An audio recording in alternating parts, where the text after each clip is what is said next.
Let's see, what should I do a video on this week?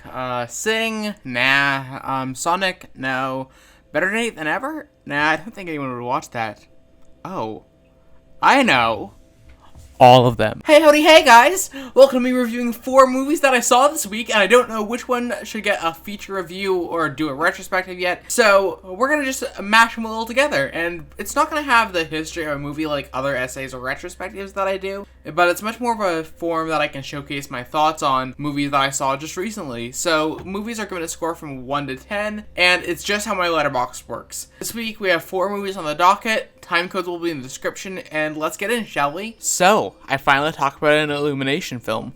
What can my thoughts possibly be on this? I mean, I kinda said negative things about Illumination as a company in this retrospective, but you know what? I like Sing. Buster Moon's dream is falling apart. His theater, the thing he's been working on for his entire life, is failing him, and he can't even bring enough interest for another show. So, he arranges a singing competition, and accidentally the prize money is set as $100,000. Now, a bunch of animals in the town want to enter to either prove themselves or win the money. The animals include an overworked mother pig, a gorilla who has ties to the mob, an emo teenage porcupine, a shy elephant, and a narcissistic mouse who sings like Frank Sinatra. So, there's nothing really special about Sing. Every element of its story has been done to death in film at this point. These are stock characters in a stock plot in a stock world. In fact, all of the Illumination tropes are here. You have the kid appeal characters, you have the scenes that are meant to get the trailer viral and nothing else, and then you have all the pop songs you could ever think of. Honestly, the first 2/3 of this film are probably below average, but then you get to that last third and everything clicks. Part of what makes the last act so much fun is Illumination's bright colors that they use for their music, and the last act's music numbers are really great and make the whole film worth it. Taron Egerton performs Elton John's I'm Still Standing, and that's probably what got him the role in Rocketman. I'm saying this as a joke, but I'm actually willing to bet on that. But even past that, while the other cast members' performances are good, Seth MacFarlane's cover of My Way is truly great, and Seth should just sing more often. Another thing of note in this is Buster's a shockingly likable character. His devotion to his dreams kind of just sweet, and even though he lies, it's like all for good reasons. It adds to the film where a main character like him could be annoying. I think he's actually just a fun watch with the film as a whole. Is Sing a must watch? No, not even remotely. But if you want a good little background film for whatever you're doing, you should definitely check it out. It's kind of a great passive watch to have in the background, and I'd give it a 6 out of 10. So yeah. Hey, guys, I have a secret. I'm Radio Rebel. So, this is my second time watching this film, and it's not good. It's commonly regarded as a Disney Channel original movie, and it kind of counts because it aired on the channel, but it's also one of the very few that's not owned by Disney. That's why you're not going to see it on Disney Plus or anything, but let's talk about the film, shall we? Debbie Ryan is a shy teenager. She looks at another human being and cannot talk to them. But she's also a teenage revolutionary known as Radio Rebel, who challenges the school to be confident and take risks that she can't take herself. However, all this challenging authority is making the principal really mad. In fact, she's gonna cancel the prom. Will Radio Rebel prevail in the end and impress the boy that she secretly likes? So, I didn't realize Miraculous was adapted from this. But, like, it's been a year or so since I've seen this movie, and I didn't really know how similar Debbie Ryan's character is to Marinette. This is a factually bad comparison, I think, but I just think it's funny, and I'm gonna make this joke anyways, because if any of y'all are Miraculous fans in the audience, you deserve to get this. Hee hee! I actually like Miraculous, don't worry. I'm part of a fan dub that you'll be seeing at some point, potentially, maybe, who knows. So, 2 months ago, yes, really, when I made my Lemonade Mouth video, I talked about how the movie managed to revel in its stereotypes and typical plot beats to create something truly special from the familiar. Those plot points could easily be done poorly with less effort than the movie gave, because with less care, Lemonade Mouth would look more like Radio Rebel. I'm not going to fully dissect the angle here or now, but at some point, Radio Rebel would be really fun to revisit in a longer video about why it doesn't work, and particularly it could work with a comparison video to Lemonade Mouth. Tell me in the comments if you're interested. So yes, this is just me making fun of Radio Rebel on my YouTube channel, but it's a fun time, honestly. It's absurd by the book nature to the whole teenage school film vibes, make it a delightful watch to see as it crashes and burns at several points, and I honestly would recommend you just throw it on if you're ever bored or you want something dumb fun for your your friends or anything. It's a 4 out of 10, but I had fun with it. So, my process with deciding to watch Better Nate Than Ever is seeing a film about theater kids and having been a theater kid myself, checking it out. Now, I'm gonna be honest with you guys, Disney Plus original movies don't have a good track record, especially in this year of 2022. While I'm not gonna be covering it, Cheaper by the Dozen was an absolute disaster in almost every conceivable way that showed Zach Braff always manages to get cast in the worst Disney movie. And while we've had their other questionable choices with the Fox franchises, such as the Diary Kid animated film and The Adventures of Buck Wild, which holds the worst spot in the entire year for me. Between Disney Plus's current track record and the involvement of Mark Platt, who was a producer on the Dear Evan Hansen movie and was responsible for that film's nepotism partially, there's a lot working against it in this film, but honestly, Better Nate Than Ever is actually fantastic. Nate is a middle schooler who dreams of being a Broadway star, and after dealing with the rejection from his school play, where he tried to be the lead, he decides to just leave for Broadway with the help of his best friend,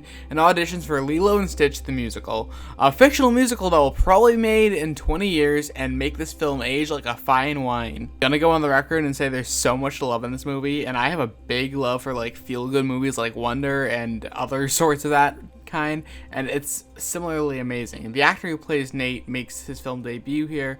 His name is Ruby Wood, and he easily outshines most of the cast as well as most of the actors his age in film in general. But with that being stated, I think the entire cast is genuinely fantastic. Even his best friend, who's played by another, I think, newer comer, Aria Brooks, does a great job here too. And his older brother is played by the main guy from High School, the musical, the series, Joshua Bassett, who also does a really good job playing that jockish older brother type. He was great in that show, and he's great here too. But more notably, there's Lisa Kudrow in the movie. I think that's how to say her name. And she is the token name to use if you want to sell this film to your parents for a family movie night because you're a theater kid and your parents don't watch musicals. She does great, though. Now, with how much I've been gushing about this film, you're probably asking, Phineas, was this a variety review just so you can tell us to watch Better Nate Than Ever? And the answer is yes.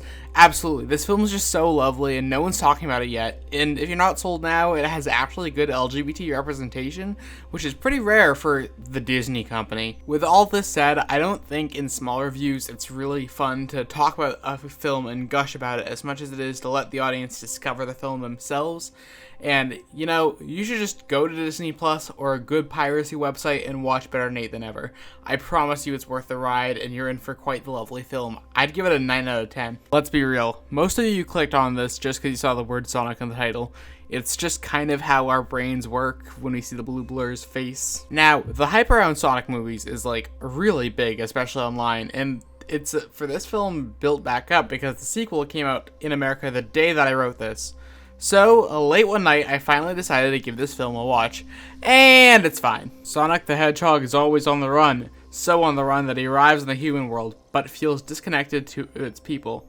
However, when Jim Carrey as Dr. Robotnik is hired for the government to catch him, he teams up with James Marsden. I'm gonna be real with you guys, I have never played a non-Olympic Sonic game, so my thoughts are gonna reflect on that side instead of the Sonic fan side that we're gonna see so often on the internet in these coming days. Honestly, Sonic the Hedgehog is an okay movie. I kind of feel as if everything the film gets right, it gets another thing wrong, and while things like the animation and acting are stellar and really great across the board, a lot of the writing feels rather generic, and a lot of the jokes don't manage to land. I also think the middle of this film dragged a little bit, and a lot of the side characters who aren't one of the main three characters aren't really funny whatsoever. But above all this, I think Jim Carrey makes an enjoyable ride. A return to cartoonish Carrey is always a great thing to see on screen, and his acting and things is really stellar across the board. And I just like seeing him back in his roots. One of my favorite roles of his is Count Olaf in Series of Unfortunate Events, and it harkens back to a lot of that time of being so over the top in a villainous role, and I really appreciate that. Overall, in spite of my issues with it, I think Sonic's a fun time, and you shouldn't just overthink it too much. I'd give it roughly a 6 out of 10, because it was a pleasurable moment, and you should probably wind up liking it. Cheers to hoping that the sequel is better, though.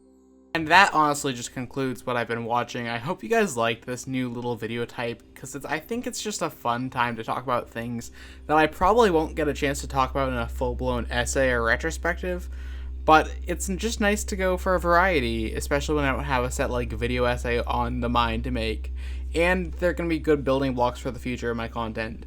I hope you guys have a lovely rest of your day, and please make sure to like, comment, and subscribe. I'd love to hear your thoughts on what movies I should check out next this week, or what you liked about these movies that I couldn't see, or something that you didn't like about these movies that I also couldn't see.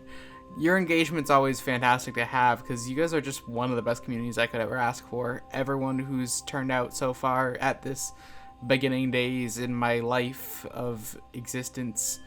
I'm just rambling on at this point, aren't I? Well, if you've seen this, just click on one of those little, like, end cards to get yourself to another video of mine, and take care and enjoy yourself.